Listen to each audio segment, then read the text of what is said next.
espero que se encuentren bien. Ojalá logren hacer rápidamente su conexión. Como siempre, les pedimos por favor que abran sus cámaras para poder verlos y poder interactuar durante estas sesiones de clase. Como ya saben, ya estamos en nuestro tercer módulo, ¿ya? Y la verdad es que estamos muy contentos porque tenemos un gran invitado. Quizás Pablo se sorprende un poco a la presentación, pero el invitado al día de hoy que va a participar y que ha estado desde nuestro día 1 de que hemos iniciado este diplomado es Pablo Contrucci. Muchos conocen a Pablo, pero yo voy a hacer una breve presentación. Es arquitecto de la Pontificia Universidad Católica de Chile. También ha trabajado por 10 años en la Corporación para el Desarrollo de Santiago. Entre el año 2000 y 2012 también fue gerente de Proyecta Urbania para la inmobiliaria Las Lilas de Pudahuel, y también ha tenido un cargo muy importante, que la verdad es que uno podría decir es el cargo en materia urbanística en Chile, porque fue jefe de la División de Desarrollo Urbano del Ministerio de Vivienda y Urbanismo entre marzo del 2014 a marzo del 2018. Podría seguir señalando más cosas, pero quiero destacar también su perfil académico, porque él justamente ha dado clases de pre y posgrado en la Universidad Católica de Chile, y además también ha sido profesor y director académico de un diplomado en gestión inmobiliaria que desarrolla el Instituto de Estudios Urbanos y Territoriales. Así que creo que hay una gran confluencia entre el conocimiento académico, la trayectoria profesional, pero sobre todo la experiencia en temas que no son fáciles de abordar y que requieren una dimensión y una visión bastante amplia. Así que, nuevamente, Pablo, te agradecemos, muy contento de que ahora estamos por esta vía, pero desde la ciudad de Valparaíso, el hecho de contar contigo y uno dice, como dicen muchas veces algunos programas, desde Valparaíso para el mundo o para nuestro país, la verdad es que tenemos alumnos de todo Chile prácticamente que está acá. Y te dejo para que puedas comenzar tu clase. Muchas gracias, Pablo. Perfecto. Muchas gracias, Eduardo. Bueno, saludos a todas y a todos. Bienvenidos a esta clase. Como otros años me pidieron hacer una presentación y una clase y que conversemos en torno a los permisos de edificación, y especialmente respecto de qué ha pasado con los permisos de edificación últimamente, qué cambios ha habido, cuáles son los conflictos que hay, cuáles son los temas pendientes que hay. Entonces, vamos a hacer una vuelta para abordar estos temas, en donde me interesa, más que analizar muy en detalle la estructura jurídica que hay detrás de los permisos de edificación, me gustaría más bien concentrarnos en qué está pasando, por dónde está crujiendo el sistema, cuáles son los cambios que deberían venir, y también los cambios que ha habido recientemente. Ha habido varios cambios respecto a los permisos de edificación recientemente que me gustaría comentar. Por supuesto que es una conversación abierta, así que me interesa que me interrumpan durante la presentación, o si quieren guardan preguntas para el final, pero no tengo ningún problema con que me interrumpan. De hecho, me gusta más porque sale más fluida la conversación y puedo ir como captando cuáles son las inquietudes o las dudas que van quedando. Entonces, primero vamos a hablar de los permisos de edificación, del marco normativo que lo regula, los problemas actuales de los permisos posteriormente, y algunos casos de conflictos recientes o temas que están hoy día como en plena ebullición. Entonces, bueno, lo primero que decir es que hay un marco jurídico bien establecido para los permisos de edificación, bastante antiguo, tanto en la ley como en la ordenanza. Ahí puse los artículos principales que regulan los permisos de edificación. El artículo 116 en adelante es la Ley General de Urbanismo y Construcciones, y en la ordenanza, en el artículo 113 en adelante, y todo el capítulo 2, especialmente el 121 en adelante. Todos esos son los artículos que regulan cómo se otorgan los permisos de edificación y cómo es la logística, digamos, la secuencia y las exigencias, etc. Y esto en el tiempo ha ido cambiando. Yo puse ahí nada más que como ejemplo permisos de edificación antiguos, cómo eran, para entender cómo esto ha ido cambiando en el tiempo, cómo se ha ido complejizando, se ha ido objetivando también el permiso de edificación. Ha pasado a ser en la historia de Chile desde un permiso para ejecutar una obra a un permiso que establece que un proyecto de edificación, un proyecto de arquitectura, cumple con las normas de planificación y las regulaciones urbanas, que es un concepto distinto. Una cosa es que le den permiso a alguien para construir algo, y otra cosa es que se certifique que un edificio cumple con la normativa vigente en el lugar donde se va a construir.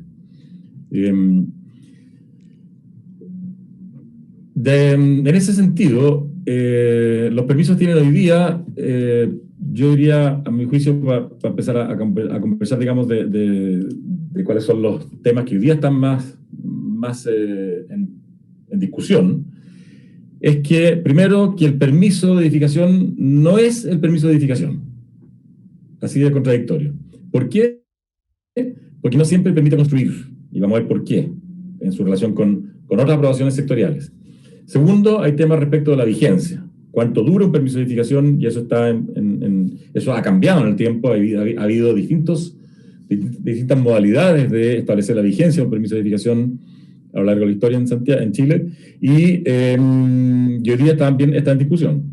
Luego está la certeza jurídica, que es un tremendo tema. ¿Cuánto aporta de certeza jurídica un permiso de edificación al titular de un permiso de edificación? Y cómo eso es más o menos débil en función de qué sucede detrás del permiso. Hay permisos que son plenamente ciertos jurídicamente, pero otros que no lo son tanto. Y nos hemos enfrentado en el último tiempo crecientemente con mayor vulnerabilidad de esta certeza jurídica.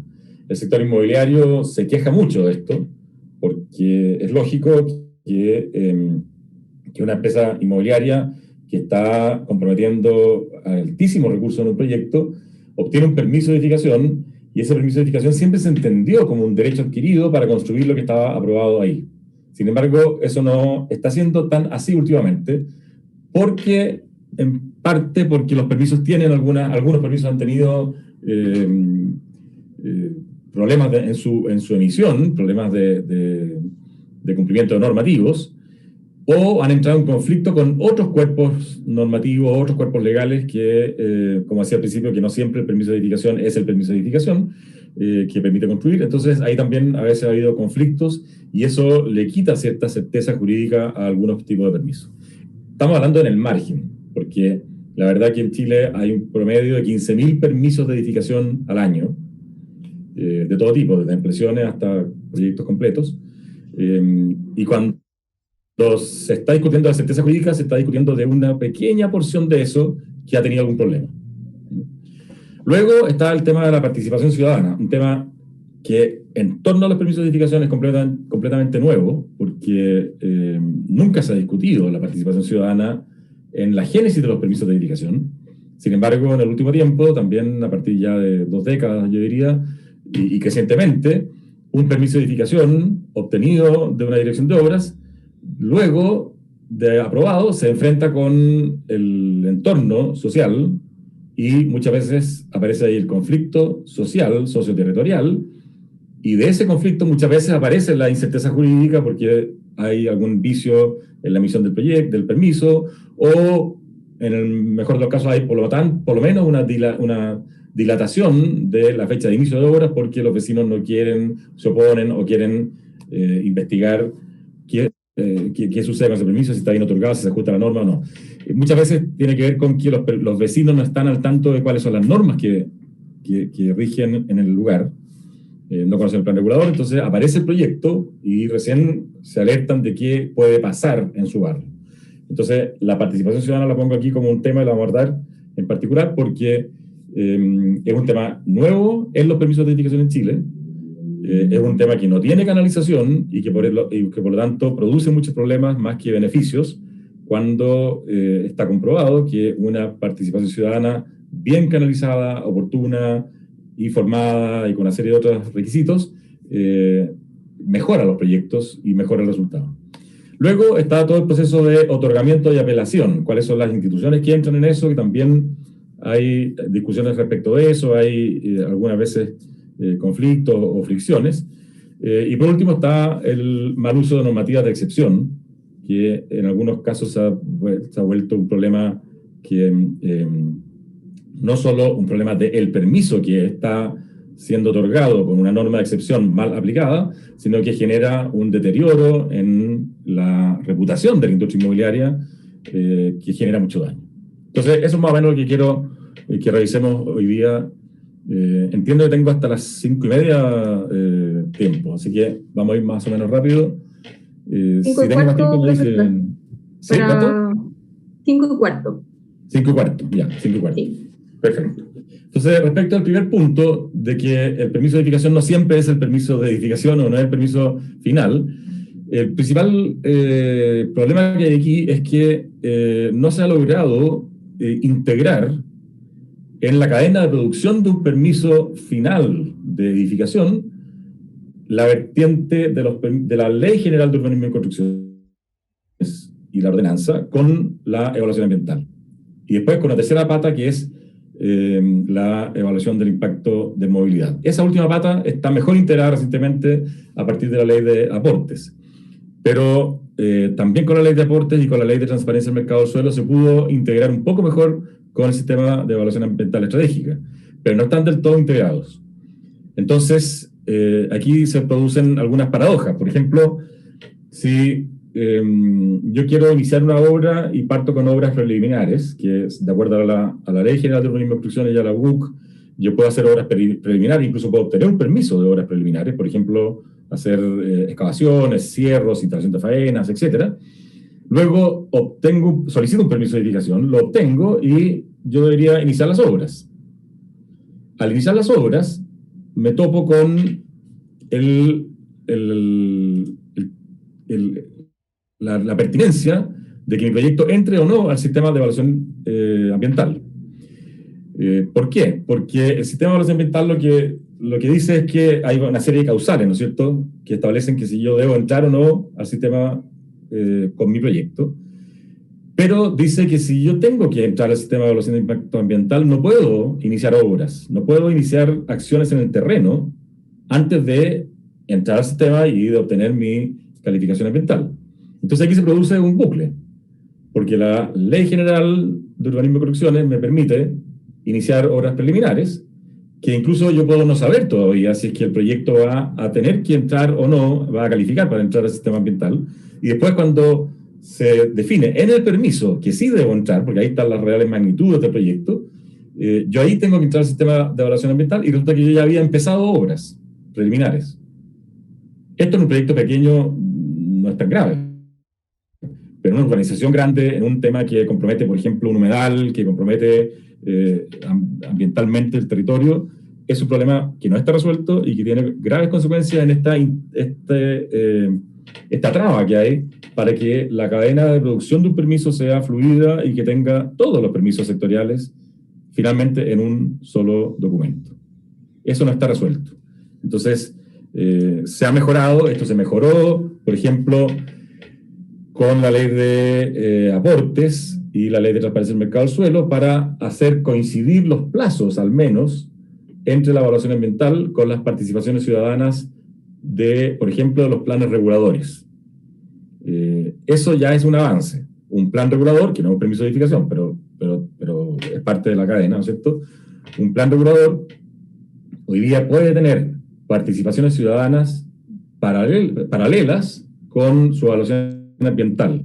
Hasta antes de esas dos leyes eran secuenciales, entonces se estiraban los plazos, se duplicaban los plazos. Eso por lo menos se logró hacer una buena integración en los plazos, pero no en los recursos.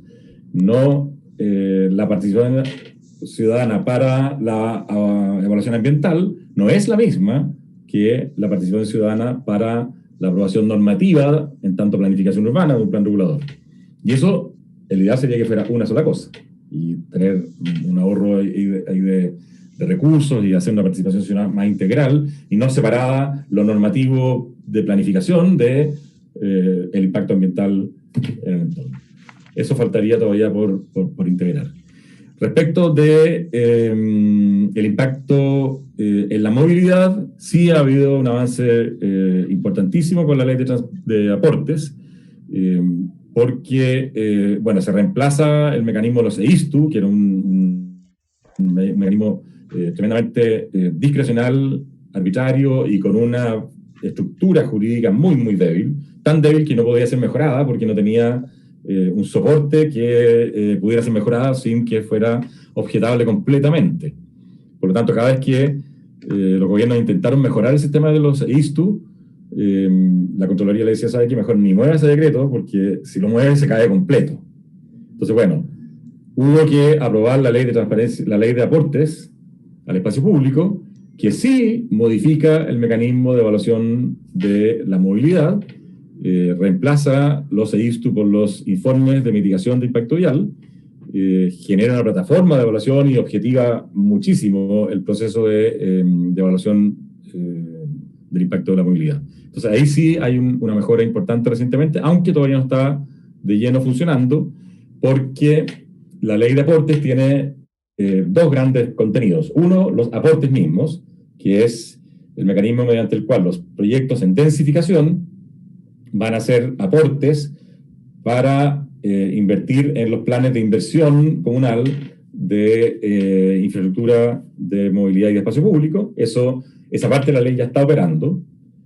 Muchas comunas ya tienen sus planes de inversión, pero ya está operando en el sentido de que un proyecto de densificación hoy día ya se evalúa con aportes. Ya está en el formulario del permiso de edificación la evaluación de los aportes y eso funciona.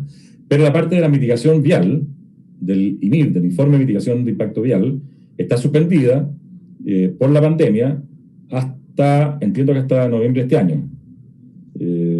Ya ha habido bastante movimiento en el ministerio, por lo tanto yo espero que se pueda levantar ahora en noviembre para que efectivamente comience a operar el nuevo mecanismo.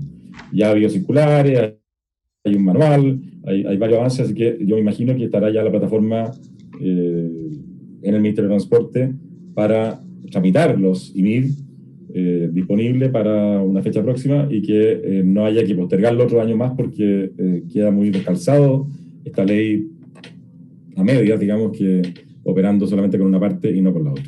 Pero para lo que nos interesa hoy día es que con la ley de aportes sí se logró mejorar mucho la integración con la evaluación de impacto vial.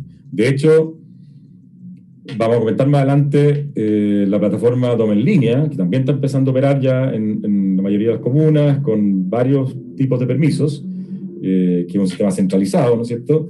Ese sistema centralizado de tramitación digital de permisos de edificación va a estar integrado con la evaluación de los informes de mitigación vial.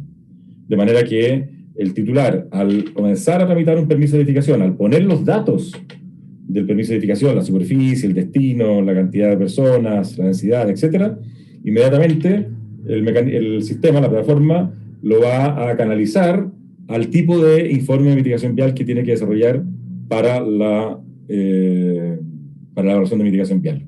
Entonces quedan amarrados. No es que yo tenga que tramitar un permiso de edificación en la dirección de obras y en otra oficina de la Secretaría de Transporte tramitar otro permiso sectorial como lo es hasta ahora el EISTU. Ahora se van a tramitar ambos en la misma plataforma. Por detrás son plataformas distintas, pero para el usuario va a ser un solo formulario que va a manejar todo en su conjunto. Entonces ahí sí tenemos un gran avance en integración y sobre todo en el caso de los IMIR, en objetivar el impacto que se debe mitigar por los proyectos. El EISTU es un mecanismo tremendamente discrecional y arbitrario, como les decía. Parte el proceso con la definición del área de influencia de un proyecto, que ya es en el EISTU completamente arbitrario y discrecional. Por tanto, un proyecto similar a otro puede tener un área de influencia muy distinta para evaluar, para medir y para mitigar, que otro proyecto que puede ser muy parecido. En ese sentido, los IMIR van a ser un mecanismo muchísimo más objetivo, más equitativo, va a ser más transparente porque las mitigaciones son las mitigaciones que se le va a pedir al proyecto son las mitigaciones de los impactos que ese proyecto produce. En cambio, los EISTU, el sistema, que es una ventanilla única, le pide discrecionalmente al proyecto mitigar lo que se requiere para que eso funcione. Muchas veces se requiere mitigar impactos que produjeron otros proyectos antes. Y le toca al proyecto que le toca mitigar un impacto que lo genera ese proyecto. Eso sucede actualmente en el mecanismo de los EISTU, es tremendamente inequitativo porque no hay una manera de evaluar acumulativamente distintos proyectos y de repente a uno le cae una obra discreta de construir una pista entera, por ejemplo, cuando antes pasaron 5 proyectos que no tuvieron que construir proporcionalmente lo mismo. Con los IMIF eso cambia porque es un sistema realmente proporcional, porque tiene la capacidad de integrar proyectos en el sector y tiene los incentivos para que distintos proyectos se integren en una evaluación conjunta, porque le conviene a ellos y le conviene al sistema que tanto la evaluación se haga en conjunto como las mitigaciones se hagan también en conjunto, coordinadas entre varios proyectos. Entonces ahí yo diría que hay un importante avance en integración de permisos de edificación con los permisos sectoriales de transportes y un poco menos avance, pero sí hay con permisos sectoriales de ambientales. Una pregunta, ¿cómo funcionan los EISTI? ¿Perdón? ¿Los EISTI? Sí. ¿Cómo funcionan, cómo opera el EISTI? ¿Te refieres al estudio de mitigación vial? Sí, el de infraestructura. El de infraestructura. No, lo que pasa es que eso... a ver, está la ley de aportes, creó estas dos figuras, pero no tiene que ver con los EISTI, tiene que ver con los IMIV, los informes de mitigación vial, de impacto vial, perdón, que es el que reemplaza al EISTU. Entonces, el EISTI, yo entiendo que tú te estás refiriendo al informe que tiene que presentar un proyecto de extensión urbana cuando está en zonas condicionadas. No sé si te estás refiriendo a eso. Sí, es eso. Claro. Bueno, eso corre por otro lado. Eso también es un permiso sectorial bien precario en su estructura jurídica y básicamente es el informe que tiene que aprobar un desarrollador inmobiliario en extensión cuando está en zonas de urbanización condicionada. Aquí hay distintos tipos de zonas de urbanización condicionada en distintos planes reguladores, especialmente los intercomunales o metropolitanos. Entonces son zonas sujetas a condiciones que se demuestra que esas condiciones se cumplen con estos informes que tú señalas. Entonces hay distintos tipos. Por ejemplo, el plan regulador metropolitano de Santiago tiene varias categorías de zonas condicionadas y tienen distintos mecanismos de demostrar cómo se cumplen las mitigaciones que están comprometidas. Hay comunas que tienen zonas de urbanización condicionada como una zonificación, como uso del suelo, pero condicionado. Y hay otros metropolitanos e intercomunales en Chile que también tienen ese tipo de informes. Pero cada uno está regulado en el plan regulador, en el instrumento de planificación. No está en una ley general como los IMIF. Los IMIF son una ley general que se aplican para todo el país. Estos otros hay que buscarlo en cada cuerpo normativo y por eso que tienen distintos nombres además. Están los informes de efectividad de infraestructura, están los EISTI, están los informes favorables de urbanización, creo que se llaman algunos planes reguladores. Bueno, ahí hay una diversidad de normativas locales o regionales. Luego está el tema de la vigencia de los permisos. Aquí ha habido distintos mecanismos para medir la vigencia de los permisos de edificación. Hasta el año 92, casi siempre los permisos de edificación tenían una vigencia de 1 año. Hasta el año 92. Y se podían prorrogar. Y hubo distintos mecanismos. Pero el año 92 se cambió a que los permisos de edificación tienen por defecto duración de 3 años, vigencia de 3 años, y la manera en que está redactado en realidad es que son de vigencia indefinida, salvo que se demuestre que hubo 3 años en que no hubo ejecución de obras. Lo cual crea un montón de problemas, porque hay permisos de edificación muy antiguos, que nadie está vigilándolos, si que se está construyendo o no, y el titular puede haber hecho ciertas obras. La ley dice, y la ordenanza dice que tiene que haber movimiento de tierras y trazados. Los trazados del proyecto y los movimientos de tierra y instalación de faena. Pero eso es una definición bastante subjetiva. Tenemos casos famosos en donde a la vista de toda la ciudad, un terreno nunca se construyó, hubo circos, hubo ferias de Navidad, hubo estacionamientos de autos, etcétera, pero no una construcción de un edificio, y se quiso hacer valer un permiso de edificación de 15 años antes, y la municipalidad, en ese caso, bueno, y muchos otros, entró en conflicto con el titular porque le decía, bueno, aquí hay más de 3 años en donde no se construyó el permiso. No, es que yo aquí hice excavaciones, mire, le muestra fotos y trae un notario que dice que efectivamente certifica que hubo obras aquí, que... Bueno, esa definición es muy compleja. Entonces, la vigencia de los 3, la falta de obras de 3 años no está certificada, tal como está hoy día en la ordenanza y en la ley. Y tampoco está claro cuál es el punto de inicio de una obra. Afortunadamente, en este momento hay una modificación de la ordenanza en curso, que tuvo consulta ciudadana hace un tiempo, yo creo que cerró la consulta ahora unos 2 meses, algo así, en donde se propone que haya un acto certificado de inicio de obras. Es decir, yo obtengo un permiso de edificación y tengo que, para que el permiso tenga, para verificar su vigencia, yo tengo que ir a la municipalidad y avisar que inicio obras. Y luego tengo que demostrar, no sé cómo va a quedar la modificación de la ordenanza, tengo que demostrar en un periodo menor a 3 años que sigo haciendo obras, y va a fijarse cuáles son los mínimos para certificar que es un avance de obra o no.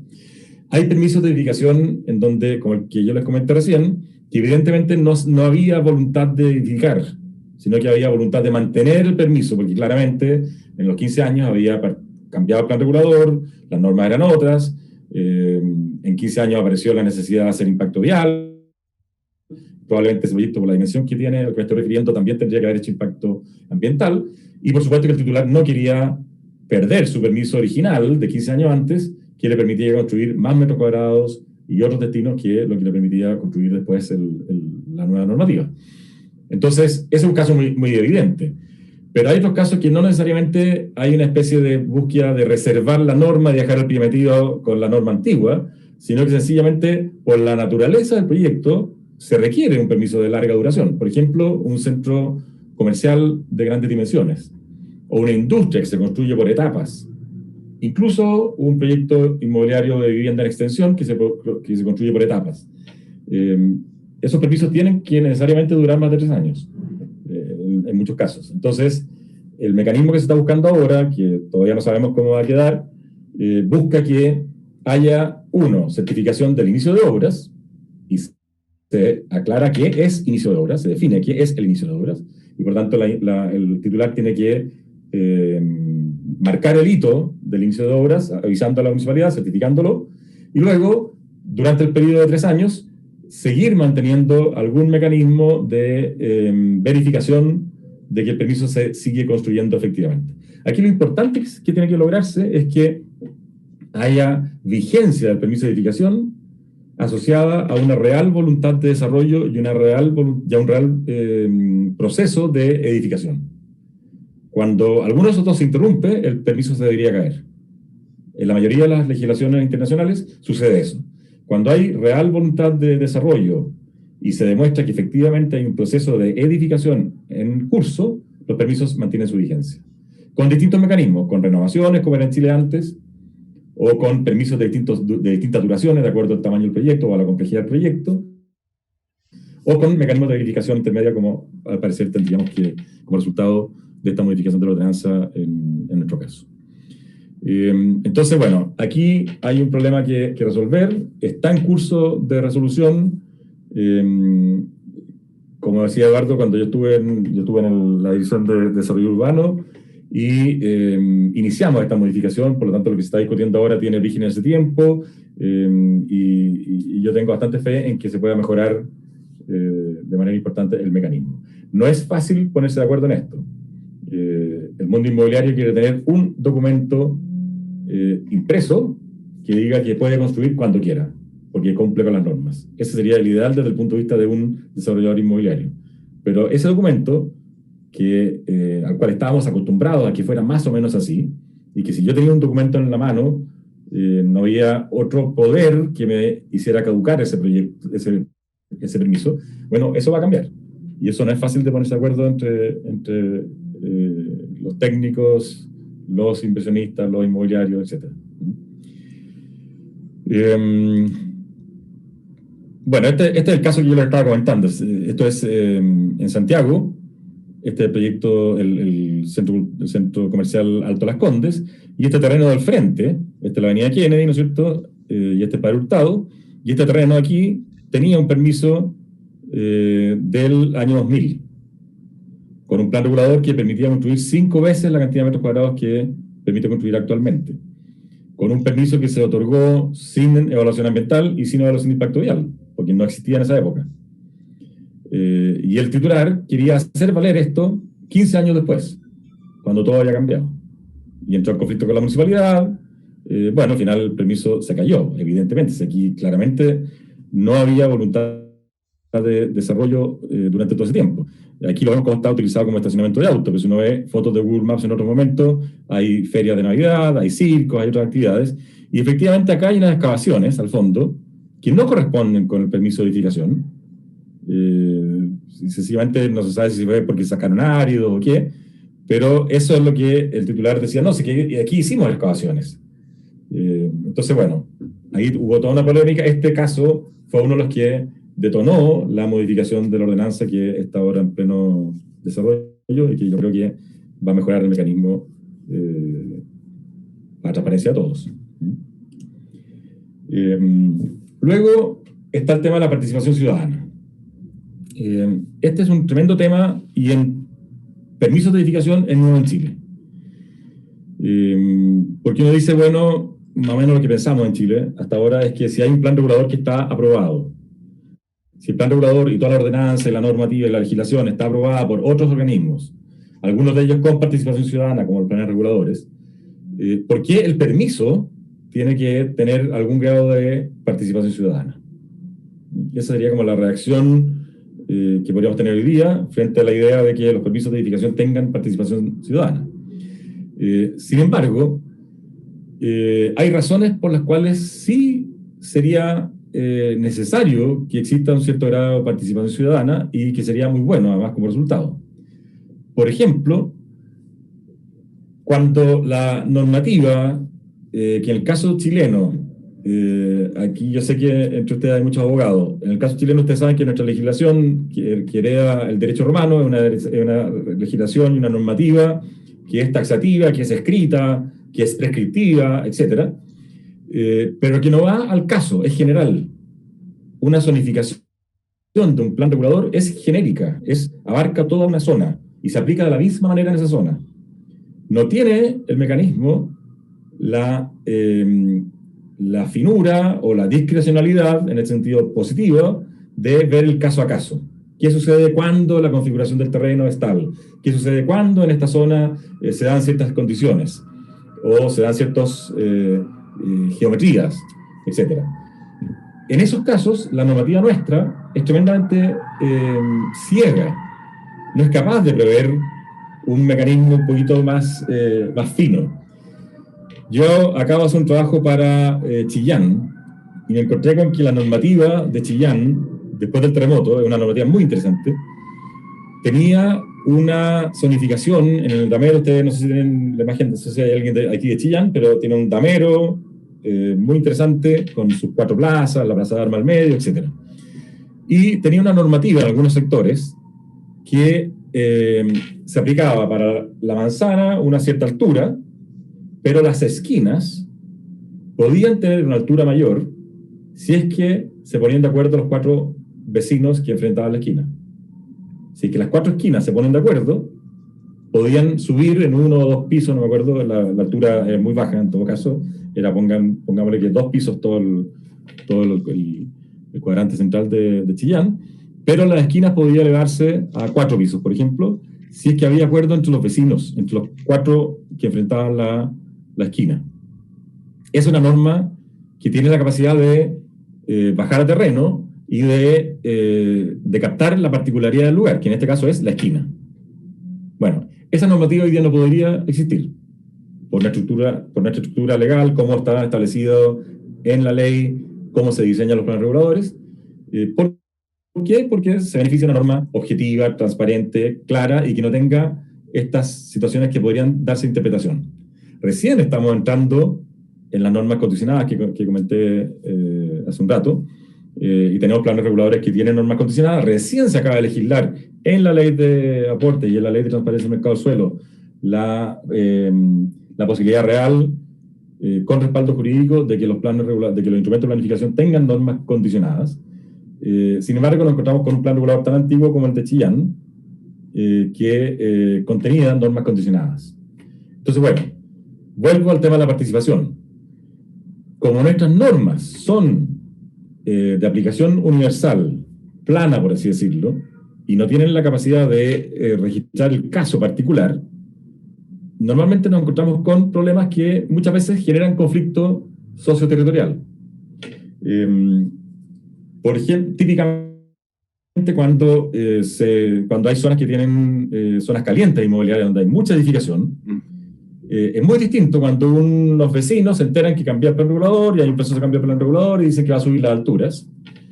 Y se imagina un edificio más alto, bien. Es muy distinto eso a que en la misma manzana tengamos 4 edificios altos en torno a un terreno que queda al medio con baja altura. Entonces ahí se produce la aplicación en el particular de que la norma plana tiene que tener un mecanismo de ajuste para el caso. Hay muchas normas en los referentes internacionales que tienen esta capacidad, sobre todo en el mundo anglosajón, que tienen esta capacidad de adaptarse al lugar con mecanismos de acuerdos, con consejos que discuten el caso. No lo tenemos en Chile. Personalmente, creo que necesitamos avanzar rápidamente en mecanismos de resolución de conflictos y de anticipación de conflictos asociados a una norma plana al aplicarse en el caso a caso. Por ejemplo, yo creo que en zonas de alta densidad y de desarrollo en altura debería haber un margen en donde si se ocupa el máximo de la norma, debería haber un mecanismo de participación ciudadana. Esto no es invento mío, sino que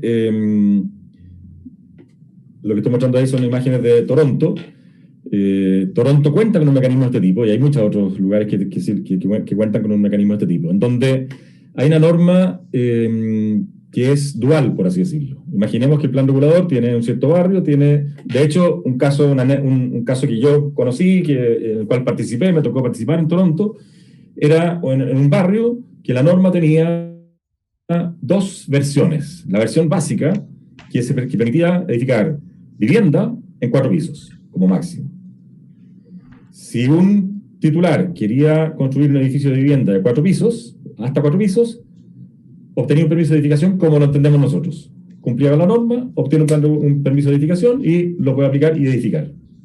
Pero existía una segunda norma que permitía construir hasta 7 pisos, es decir, 3 pisos adicionales, y ampliar el destino, además de vivienda, a comercio vecinal y servicios como educación, salud de nivel vecinal. Me tocó ver la discusión, porque si alguien quiere ocupar la segunda norma, la que permite más, sí debe entrar en un proceso de participación ciudadana.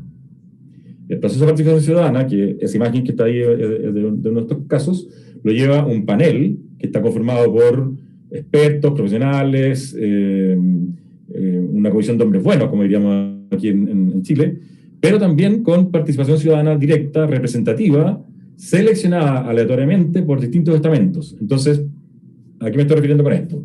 El terreno está ubicado en cierta parte de la ciudad, que tenía esta norma, y se cita a distintos estamentos. Se cita representativamente a alguien de la tercera edad, a alguien del comercio, a alguien propietario de suelo del entorno, a alguien propietario de suelo del segundo entorno, del segundo anillo, a las personas que pasan por esa vereda, y se les cita aleatoriamente dentro de cada uno de estos estamentos, se selecciona aleatoriamente, se les da licencia para que se ausenten del trabajo para las audiencias y se les paga para que asistan a las audiencias. Y funciona entonces este panel técnico, que es un staff, algunos de ellos voluntarios, pero permanente, con esta especie de grand jury, como los jurados del mundo anglosajón, ¿no es cierto? Que en conjunto definen con una metodología que está orientada a mejorar el proyecto, no a parar el proyecto, para cuáles serían las exigencias que este especie de jurado le haría al promotor para que pueda optar a la segunda norma. En el caso que yo presencié... Pablo, ¿puedo hacer una consulta, Pablo? Es súper interesante lo que tú estás señalando, porque hay cosas que desde el punto de vista jurídico uno la puede ver como positivas, pero también son negativas. Dice, positivo, el permiso de edificación es un acto reglado. Por lo tanto, si el proyecto que se presenta cumple con las condiciones que está en el proyecto del plan regulador, se aprueba sí o sí. Es decir, o es un sistema binario, blanco-negro, ¿vale? Ejemplo, disculpa que vaya directamente un caso. Proyecto Pumpín en Valparaíso, ¿vale? Sí. Los 15 torres metidos en un parque, cumple con las normas del plan regulador, pero súper resistido por la comunidad. Sí. Esta semana acaba de salir el fallo de la Corte Suprema que dijo que el proyecto va, pero no sé si va. Y jurídicamente va, pero lo más probable es que tenga resistencia social. Entonces, lo que tú estás planteando, la verdad es que puede resultar bien interesante para enfrentar ese tipo de problemas, porque no solamente lo hemos tenido con el caso Pumpín en la quinta región, también nos ha ocurrido, por ejemplo, con todo lo que ocurrió con el mall Plaza Barón o el muelle Barón, que lo que está ocurriendo hoy día, que es una verdadera telenovela, no voy a decir de qué país, pero telenovela bastante dura con Punta Piqueros, que también donde ha sido justamente, y parece que pudiera ser una buena alternativa porque algunos hoy día hablan de una suerte de licencia social que al final tienes que hacer relacionamientos con la comunidad para poder sacar adelante proyectos que tienen cierto impacto y que afectan a la comunidad en general. O sea, te lo quería comentar, no sé qué opinas tú sobre eso. Claro. Es que justamente cuando hay esta válvula que baja la presión, porque hay una interacción previa, sobre todo para casos extremos, yo creo que no tiene que haber participación ciudadana para todos los permisos. Yo creo que tiene que haber para cierto tipo de permisos. Y en el caso de Toronto lo resuelven con esta norma doble. La norma estándar no tiene participación ciudadana, ninguna. Y se aprueba el permiso como lo entendemos nosotros. Pero si quiero optar a la segunda norma, o entre medio, sí entro al sistema. Pero el sistema además está preparado. En el caso Pumpín me tocó conocerlo de cerca, y ahí el problema viene de cuando se aprobó el cambio del plan regulador anterior, que permitió que se aprobara el permiso de edificación del proyecto que está hoy día en discusión. El proyecto está hoy día en discusión, se ingresó con el permiso de edificación, con el plan regulador que estaba vigente hasta justo cuando entró el proyecto, porque el inmobiliario obviamente que ingresó su proyecto porque sabía que venía el cambio del plan regulador, pero cuando ese plan regulador con el cual se ingresó el permiso de edificación, la solicitud del permiso de edificación, cuando ese plan regulador se aprobó, también hubo participación ciudadana. Y los vecinos no estaban al tanto, porque claro, había sido 10 años atrás, esto fue hace ya 5 o 7 años cuando comenzó este conflicto. Claro, hace 15, 17 años atrás, la conciencia ciudadana respecto de la importancia de la planificación urbana era casi nula. Hoy día hay mucho más conocimiento, hay mucho más gente alerta a lo que pasa con la planificación urbana. Pero 20 años atrás no. Cambiaban los planos reguladores, había procesos de participación, que eran mucho más débiles que los de hoy día, por supuesto, pero las personas ni se enteraban. Entonces, cuando explotó el caso de Pumpín, la primera pregunta era, bueno, ¿y ustedes dónde están? A los vecinos, con toda la legitimidad que tienen en su reclamo, desde el punto de vista del cambio, del trastorno que tiene su barrio. Bueno, ¿y dónde estaban ustedes cuando se modificó el plan regulador que permitió este permiso? Es que nunca supimos. O sea, hay una falla de participación ciudadana en el origen, en la planificación. Y luego, un permiso que se entrega de acuerdo a una norma, pero que es un permiso de alto impacto, que cambia las condiciones mucho del entorno.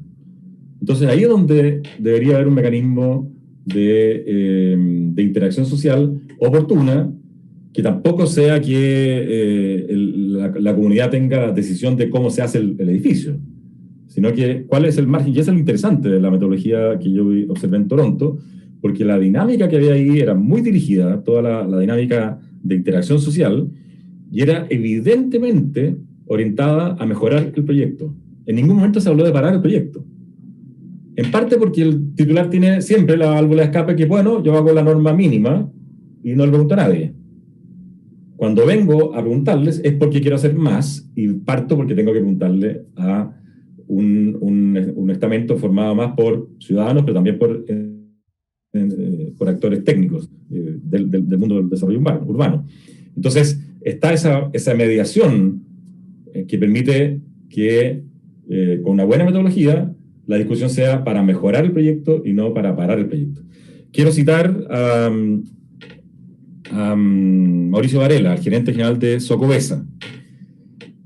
Socobesa estaba desarrollando un proyecto al lado del Hotel Sheraton, que ya está construido, unas torres, y tenía su permiso de edificación, esto lo expuso a él en un seminario, tenía su permiso de edificación para construir una torre de oficinas. Los vecinos de ese barrio, Pedro de Norte, es un barrio muy central dentro de Santiago, ¿no es cierto? Y además con muchos arquitectos y connotados arquitectos. Entonces, siempre construir en Pedro del Norte, en ese barrio, es un problema porque siempre va a haber alguien que va a criticar el proyecto. Bueno, pasó que los vecinos se opusieron al proyecto. Y entonces, en la empresa, en Socobesa, partimos con el proyecto, no, tenemos permiso, tenemos todo, tenemos el EISTO, tenemos todo. Los abogados le decían, oiga, no hay por qué parar, tenemos todo el derecho para seguir adelante, y los directivos de la empresa dijeron, momento, paremos, conversemos con los vecinos. Y fue voluntario, no había por qué. Conversaron con los vecinos, armaron una mesa de conversación con los vecinos. Se llegó a identificar cuál era el problema que le molestaba a los vecinos del edificio.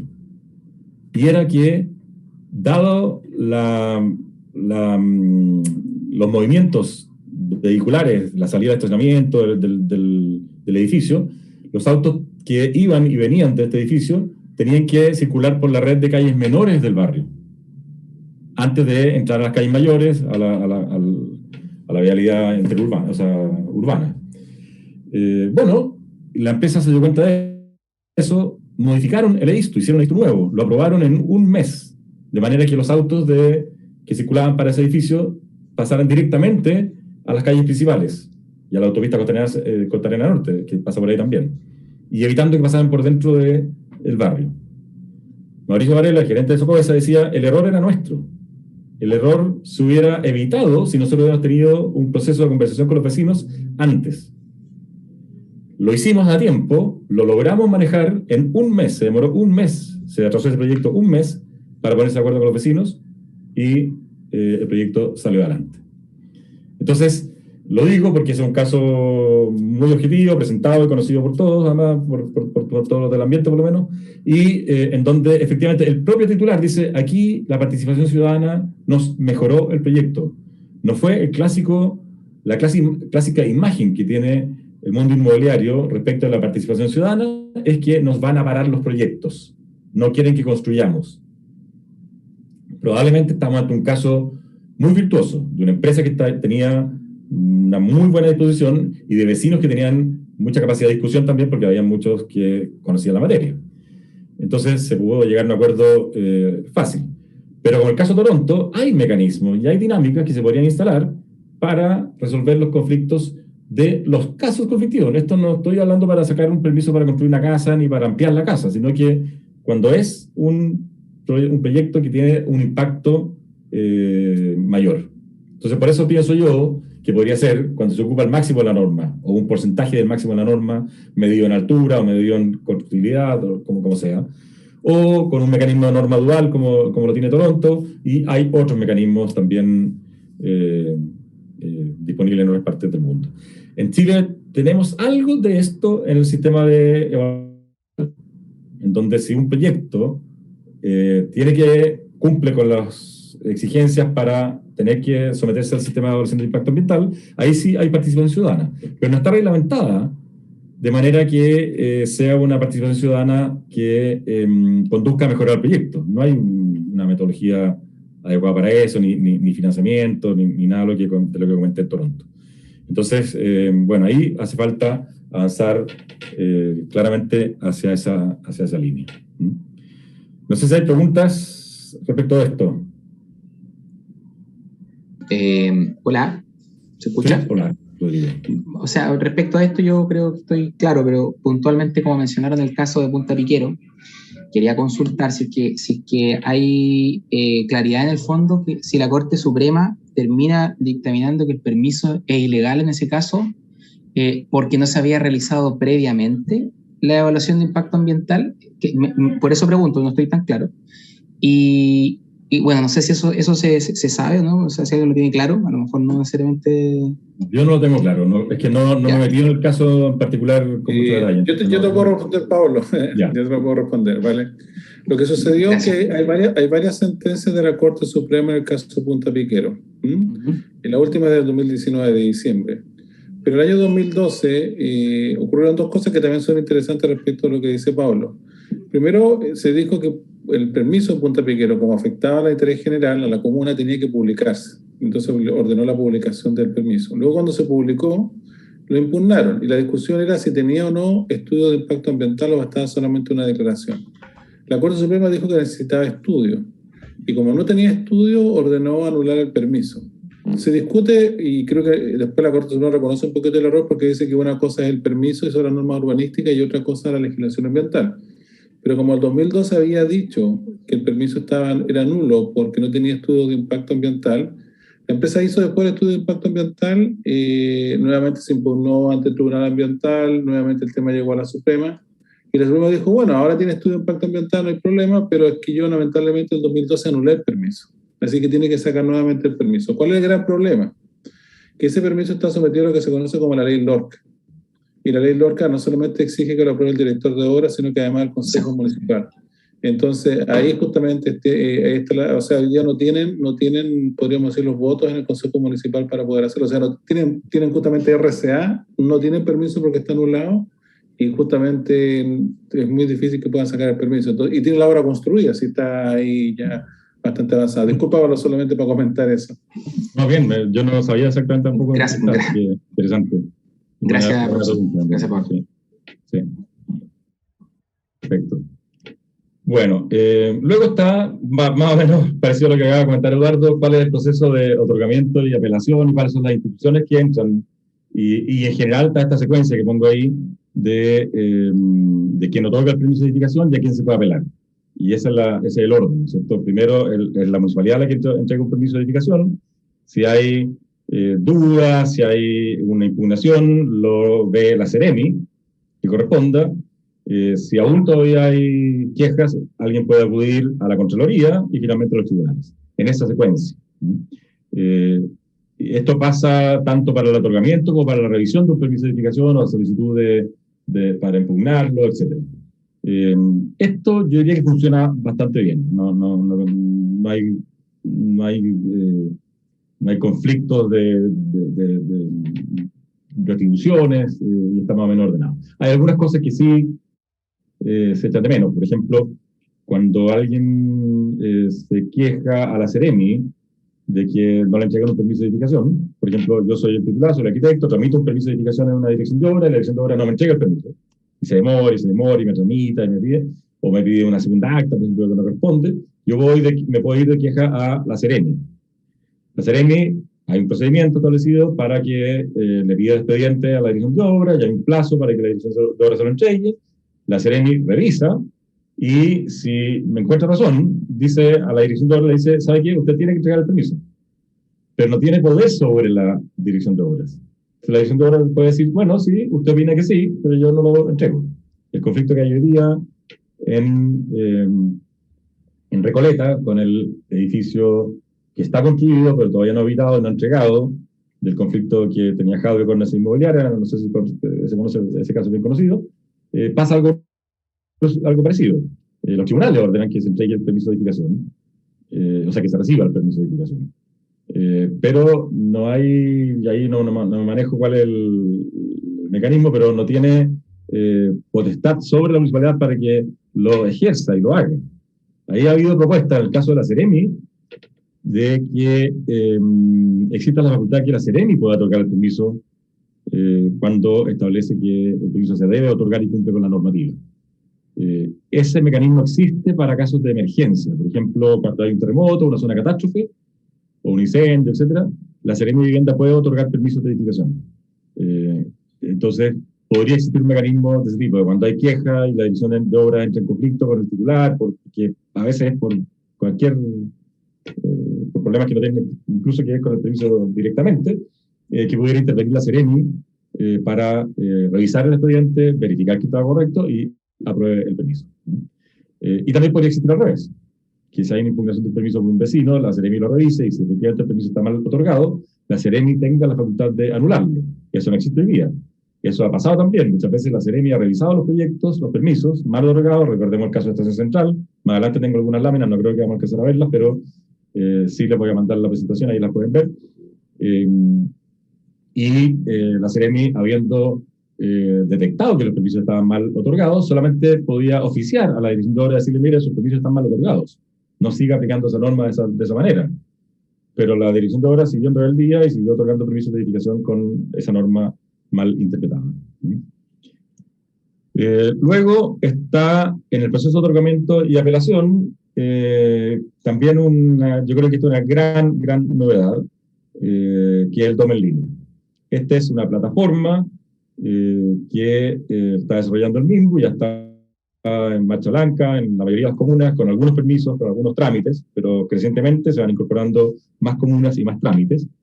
Hay algunas comunas que tenían una dirección de obra ya digitalizada con algunos procesos propios que se están integrando al DOM en línea para que sea un mecanismo universal. La gran ventaja que tiene el DOM en línea, las grandes ventajas que tiene son varias. Uno es que es un mecanismo digitalizado, que es un formulario único, que va guiando al titular para que vaya completando el formulario y vaya desarrollando su permiso de edificación en la variedad que sea.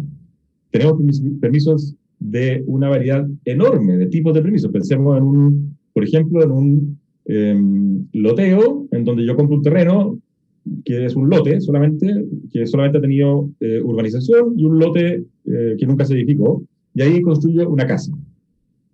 Ese es un permiso que tiene un cierto derrotero. Pero si yo compro 3 casas que estaban construidas sobre 3 lotes de un loteo de hace 50 años, que cada una de esas casas tuvo modificaciones, alteraciones, ampliaciones, etcétera, fusiones, subdivisiones, lo que sea, y vengo a hacer ahora un nuevo proyecto sobre esas 3 casas, y además ese proyecto lo voy a coger a copropiedad, y voy a obtener un incentivo por fusión de lotes, el derrotero de ese permiso de edificación es completamente distinto al anterior. Bueno, el DOM en línea tiene la capacidad metodológica de tramitar todos los tipos de permisos de edificación. Y que el formulario se va desplegando de manera tal que no hay posibilidad de errores o de interpretaciones, como sucede normalmente cuando es presencial, cuando es con papeles.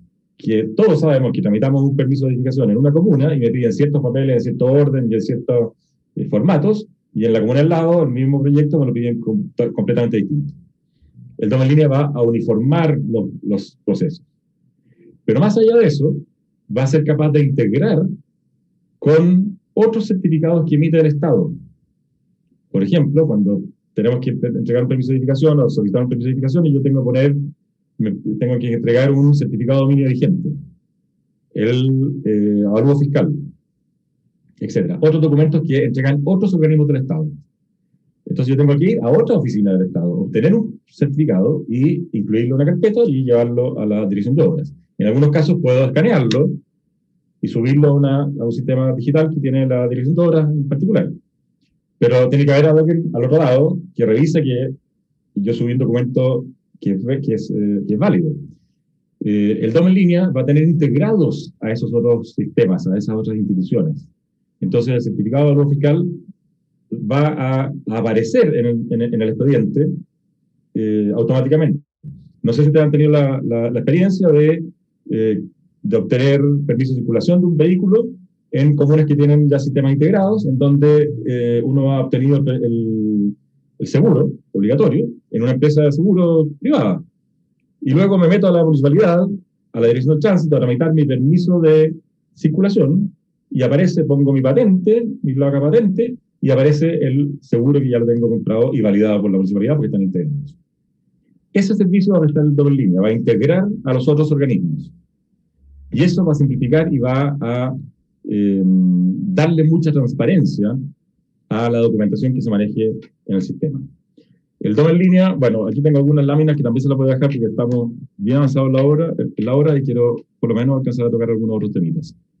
Básicamente es un portal al cual acceden los funcionarios municipales, los ciudadanos, los profesionales, funcionarios de otros servicios públicos, para, a través de distintos portales de acceso, por ejemplo, de la Dirección de Obras de una municipalidad, o de un portal del DOM en línea, o portal de escritorio empresa, que es un portal que tiene para muchos trámites del Estado, Corfo, y a través del DOM en línea relacionarse con las municipalidades que tienen sistemas propios de tramitación de permisos de edificación, o municipios que no tienen sistemas y que van a colgarse de este sistema centralizado que está administrando el mismo.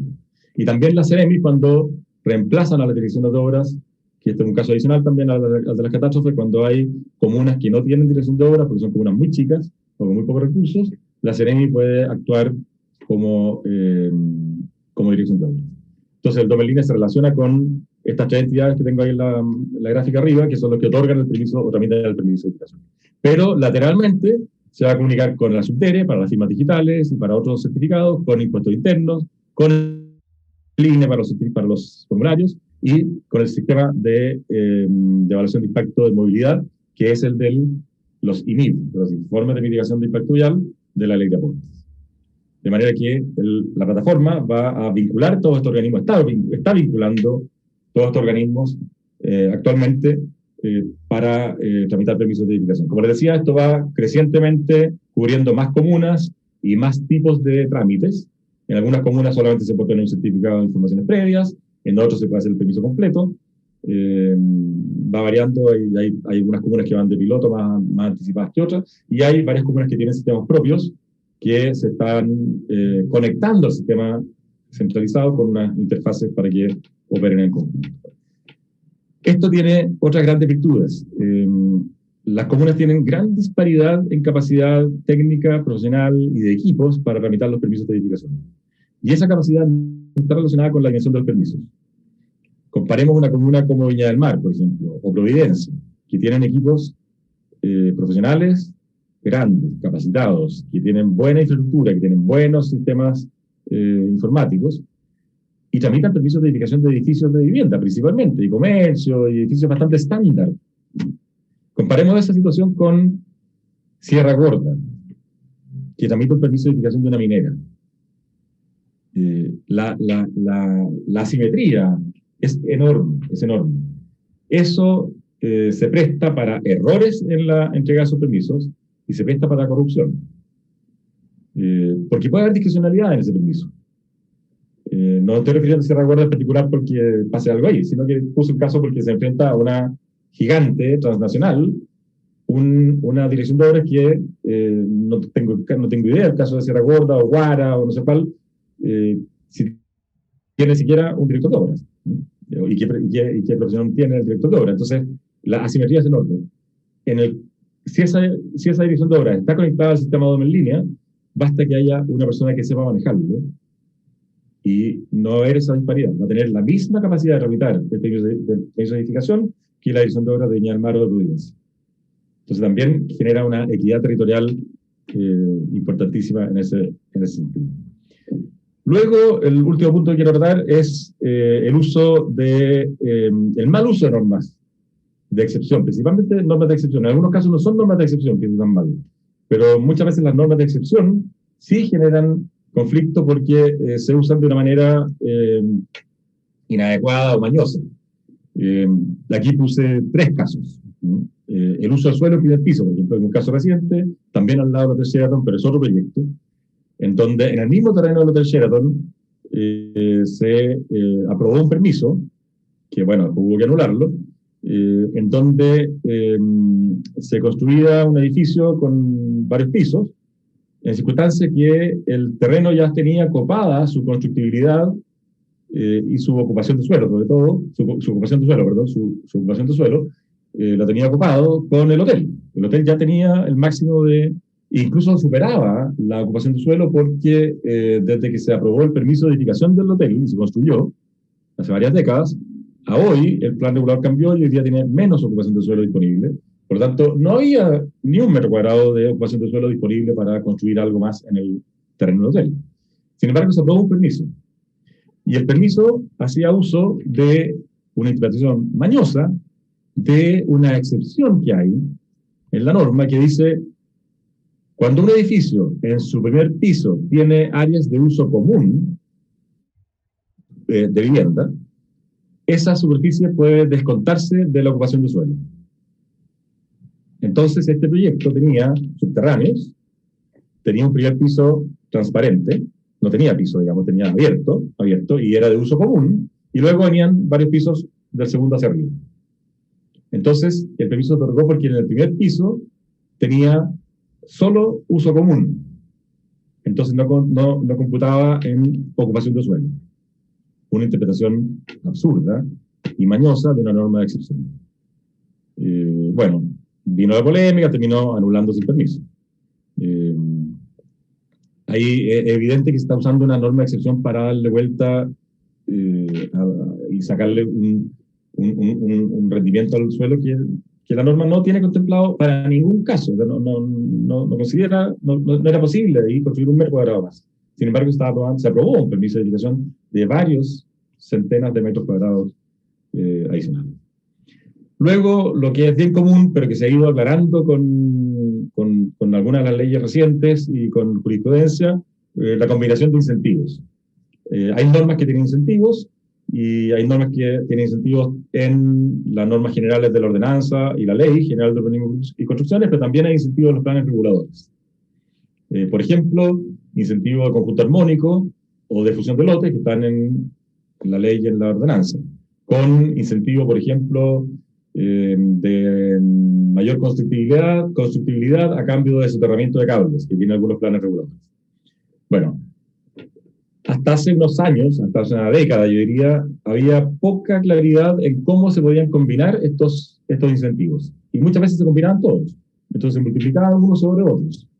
Con el tiempo se fue aclarando y ha habido varias circulares y finalmente la ley general de construcciones se modificó con la ley de transparencia del mercado del suelo y con la ley de aportes también en esas dos leyes, de manera tal que queda claro hoy día que están los incentivos del cuerpo de la ley y de la ordenanza y están los incentivos que puede tener un plan regulador. Cuando tenemos un plan regulador que se construye, que se formula ahora, nuevo, y considera incentivos normativos, no puede aplicar al mismo tiempo los incentivos normativos de la ley y de la ordenanza, o sea, conjunto armónico y difusión de lotes. Si es un plan regulador antiguo, que consideraba la posibilidad de combinarlos, sí se mantiene la posibilidad de combinarlos. Si un plan regulador quiere tener esos incentivos, los de la ley y de la ordenanza, pero a la vez quiere tener incentivos propios, entonces tiene que trasladar los incentivos de la ley a la norma local. Me refiero a lo siguiente. Tenemos una comuna X que no tiene incentivos y están los incentivos de la ley y de la ordenanza. Se puede aplicar. Puedo pagar un permiso acogido a copropiedad, al conjunto armónico, a los incentivos de conjunto armónico y a los incentivos de fusión de lotes. Si yo modifico ese plan regulador y le agrego en una zona un incentivo, por ejemplo, por soterramiento de cables, en esa zona no voy a poder, además, aplicar los incentivos de conjunto armónico y de fusión de lotes. Si el planificador, al formular ese plan regulador, estima que sí deberían aplicarse, entonces tiene que ponerlo en la norma local un incentivo parecido al de fusión de lotes o parecido al de conjunto armónico. Y en ese caso, sí se podría combinar con el de soterramiento de cables. ¿Me entienden? Es el plan, se le da mayor potestad al plan regulador para definir si se combinan o no. Por defecto, no se pueden combinar. Por excepción, los planes reguladores antiguos, como se supone que cuando se planificó ese plan regulador, se diseñó ese plan regulador, se consideraba que podían estar combinados, entonces se mantiene y se puede seguir aplicando la combinación. Pero la próxima vez que se modifique ese plan regulador va a tener que optar. O deja sin aplicar los incentivos de la ley y de la ordenanza, o los incluye en la planificación local, en la normativa local, para que puedan ser aplicados en la combinación.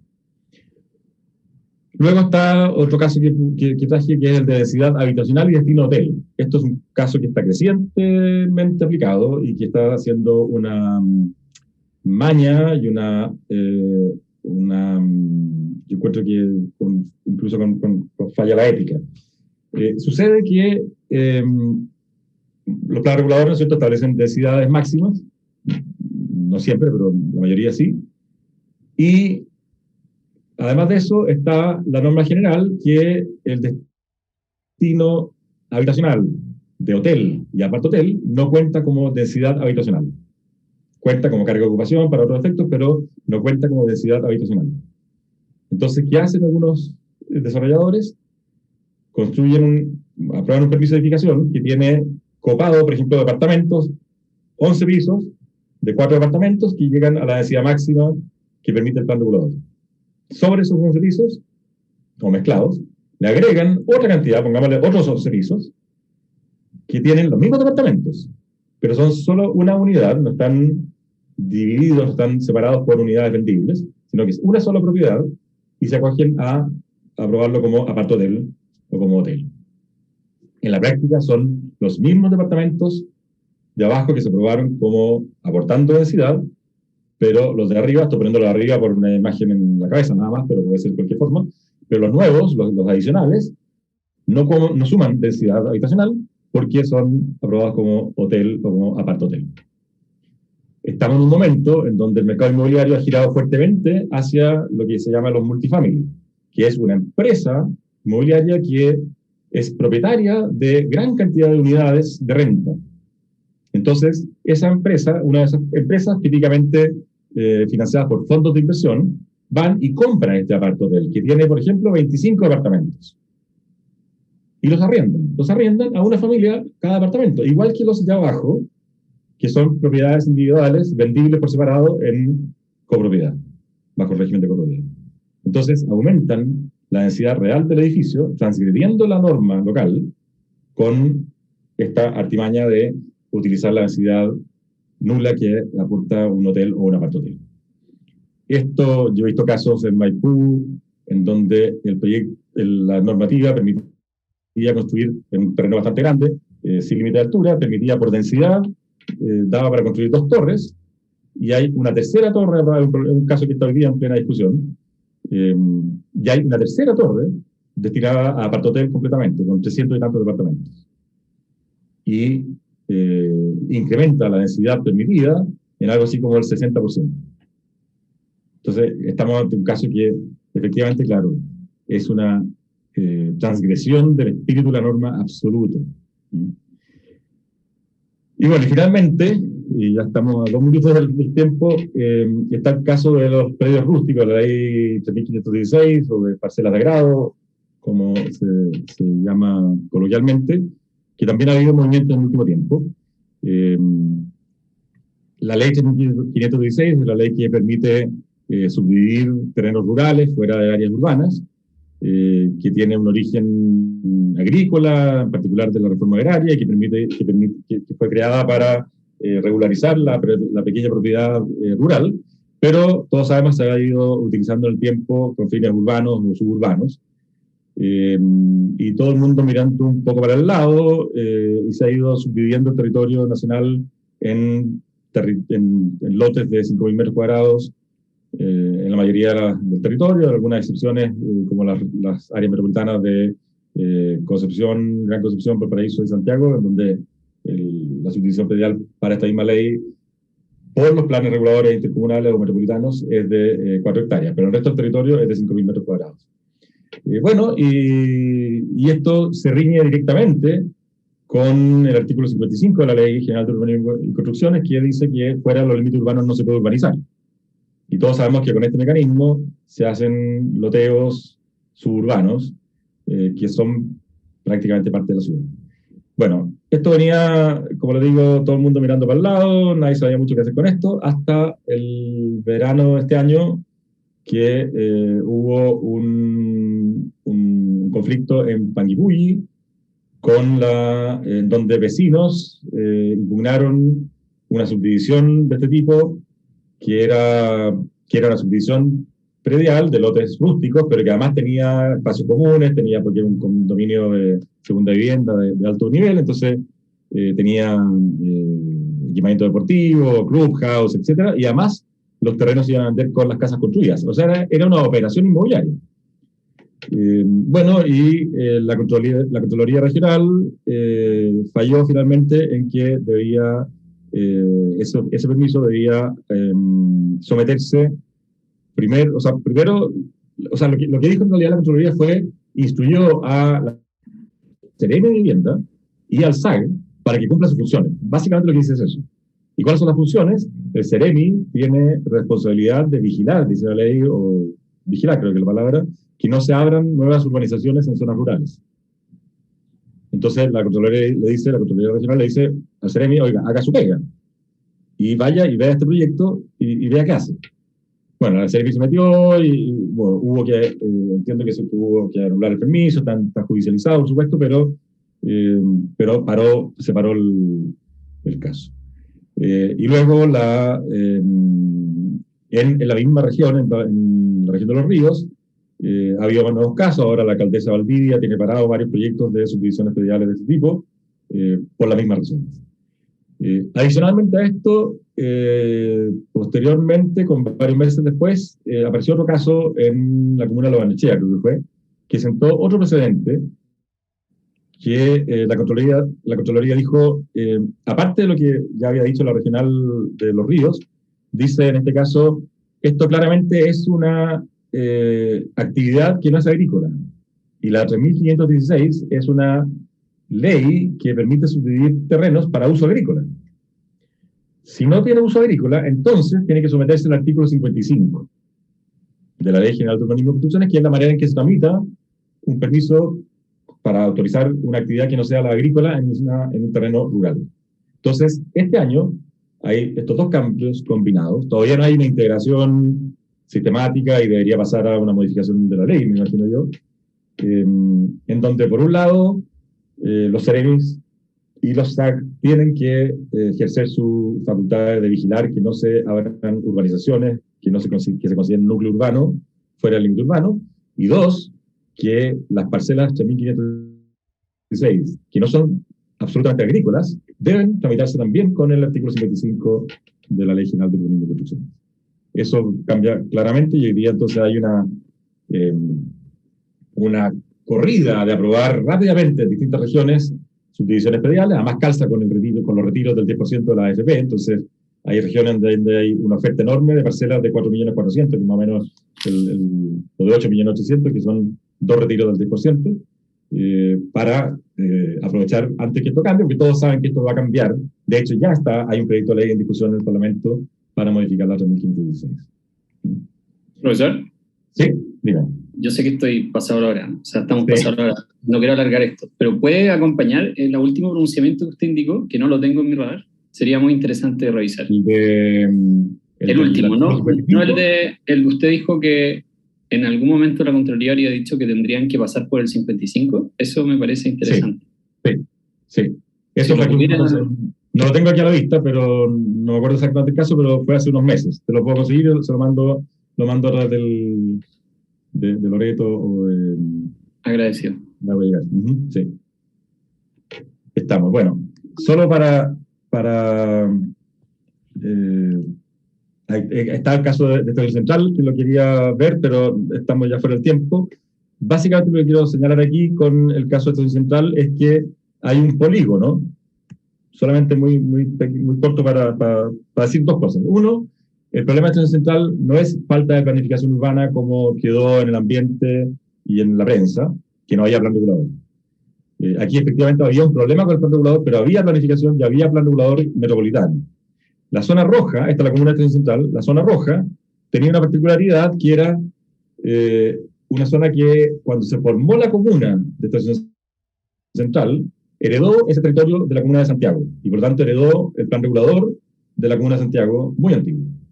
Ese plan regulador había tenido varias modificaciones o había sufrido varias modificaciones a lo largo de los cambios de planes tanto comunales como intercomunales. El plan regulador original era del año 39, comunal de Santiago, al cual se le superpuso el año 60 el plan regulador intercomunal de Santiago, el primer intercomunal, y después se modificó el del año 60, el plan regulador intercomunal del año 60, para crear ahí una zona de incentivo que permitía, con normas supletorias desde el nivel intercomunal, modificar el comunal, es decir, borró el comunal en este polígono, y le impuso unas normas generales de incentivo que permitían construir mayor altura que lo que permitía el plan regulador antiguo del año 39.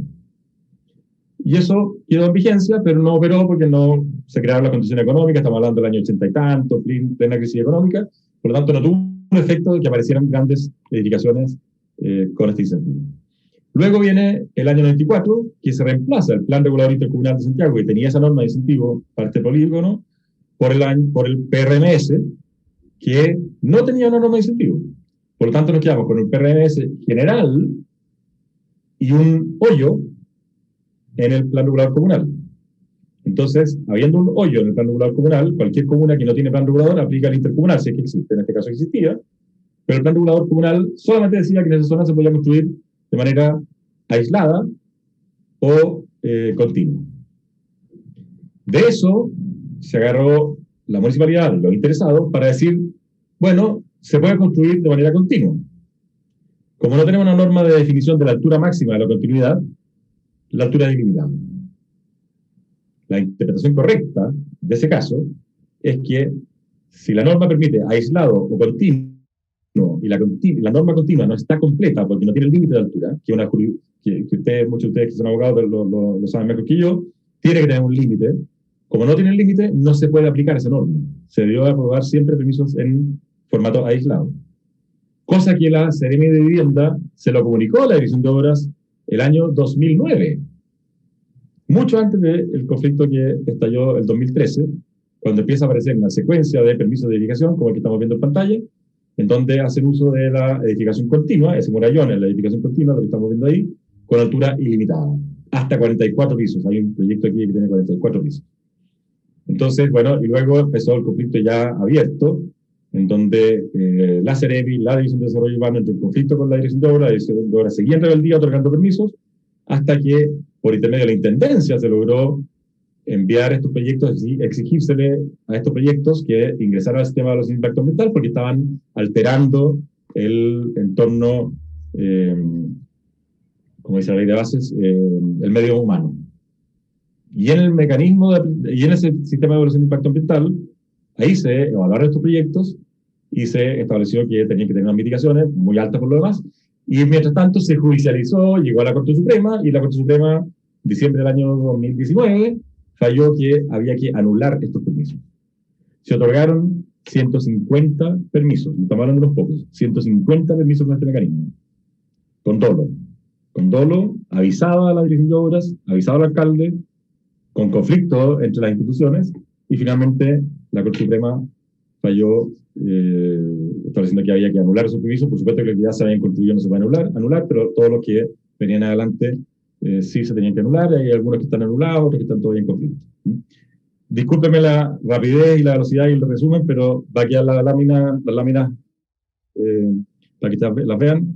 Ahí están los dos planes reguladores, esta es la modificación que se hizo finalmente. El mismo alcalde accedió finalmente a modificar el plan regulador, reaccionó, finalmente entró en vereda, como se diría.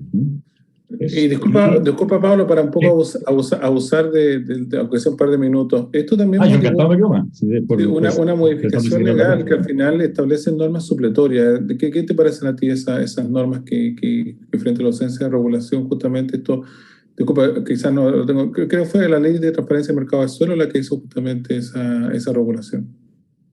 No, las normas supletorias son anteriores, están vigentes hace mucho tiempo, y lo que dicen es que establecen que los planes reguladores de distintos niveles, el intercomunal o metropolitano, respecto de los comunales, tienen ámbitos de competencia distintos.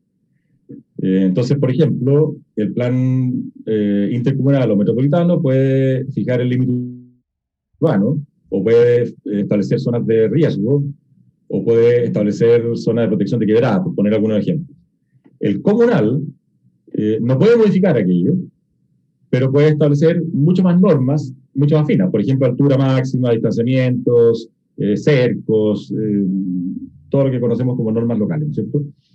En ausencia de uno de los dos, el que existe puede instalar normas supletorias que funcionan en el nivel que no le corresponde, mientras no exista el otro plan regulador. Entonces, en el caso de Santiago, de Estación Central, el plan regulador intercomunal puso normas supletorias para modificar el comunal antiguo de Santiago.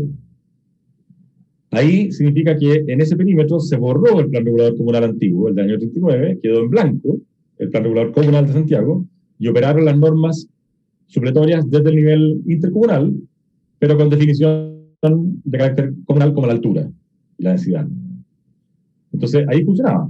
El problema aquí fue que cuando se modificó el instrumento superior, el intercomunal, el nuevo instrumento intercomunal, el PRMS, no consideró normas supletorias de nivel comunal para ese polígono. Entonces nos quedamos con normas muy generales, arriba, y abajo nada. Yo creo que el mecanismo está bien que exista,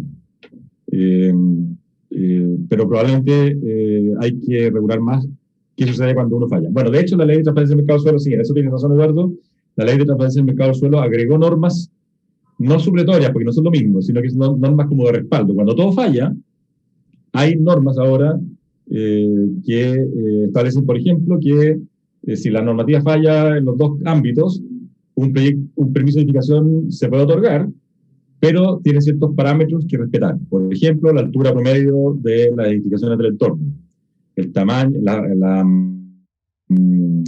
tipología edificatoria predominante en el sector, y así. Entonces, bueno, tenemos hoy día un set de normas de parche, por así decirlo, para cuando todo falle.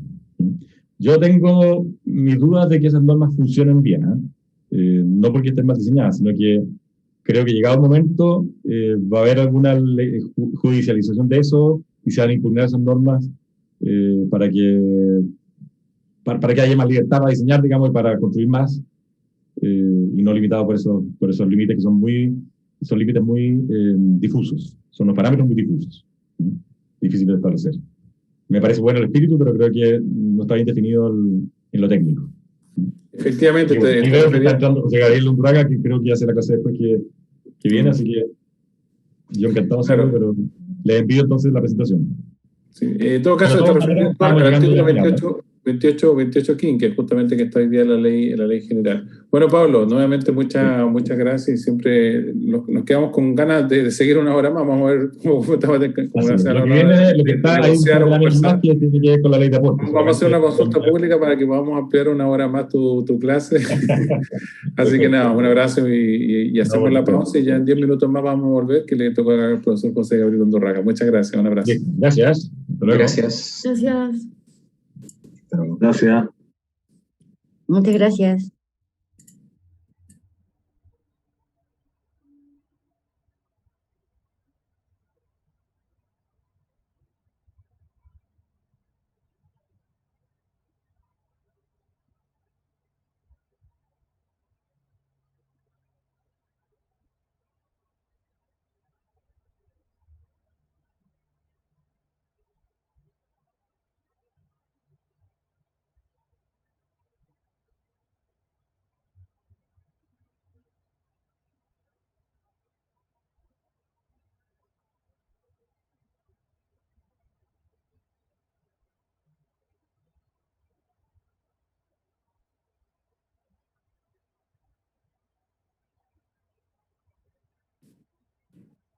Buenas tardes, Javiera.